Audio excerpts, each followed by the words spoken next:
ইয়াৰ পিছত বহুত ল'ৰা ছোৱালীয়ে মোক সুধি আছে যে এডিআৰই ৰিজাল্ট কেতিয়া দিব।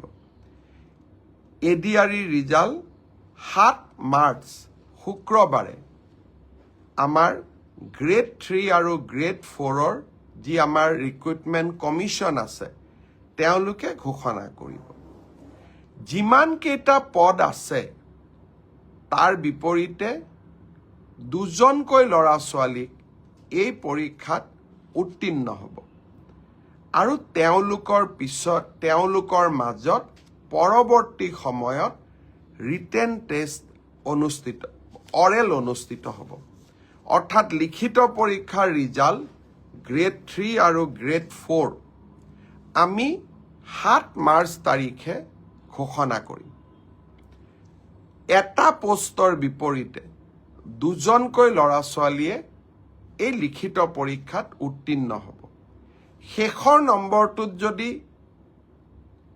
বেছি ল'ৰা ছোৱালীয়ে একেটা নম্বৰে পায় তেতিয়াহ'লে হয়তো 3000 পোষ্টৰ বিপৰীতে মই ধৰি ল'ব কৈছোঁ 6000 ল'ৰা ছোৱালী পাছ কৰিব লাগে, কিন্তু একেটা নম্বৰ যদি বহু পৰীক্ষাৰ্থীয়ে লাভ কৰে তেতিয়াহ'লে একে নম্বৰ পোৱা ল'ৰা ছোৱালীসকলেও পৰীক্ষাটোত ডেফিনেটলি পাছ কৰিব।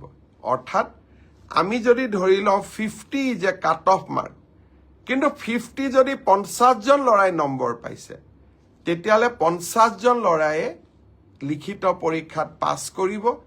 গতিকে 1:2 বুলি ক'লেও 1:2 একেবাৰে গ্ৰামাটিকেল চেন্সত নহ'ব, হয়তো 2-4জন ল'ৰা ছোৱালীয়ে বেছিকৈও পাছ কৰিব। এডিআৰইৰ পৰীক্ষালৈ তাৰ ৰিজাল্ট কি হ'ব তাক আপোনালোকে জানেই। সেইবাবে মই যিসকলে পাছ কৰিব তেওঁলোকক অভিনন্দন জনাইছোঁ, যাতে অৰেলৰ বাবে তেওঁলোক সাজু হ'ব পাৰে। আৰু যিসকলে পাছ নকৰিব আমি পুনৰ এই বছৰৰ শেষৰ ফালে নতুন বিজ্ঞাপন দিয়াৰ বাবে চেষ্টা কৰিম। আপোনালোকে আৰু এবাৰ পৰীক্ষাত অৱতীৰ্ণ হ'ব। আৰু লগতে অসমত উদ্যোগসমূহো আহিব। মুখ্যমন্ত্ৰীৰ আত্মনিৰ্ভৰ অসম অভিযানো আছে। আমি নিজকে তৃতীয় আৰু চতুৰ্থ বৰ্গত নহ'লেও বেলেগ ধৰণেও জীৱন সফল কৰাৰ বাবে আমি প্ৰচেষ্টা কৰিম।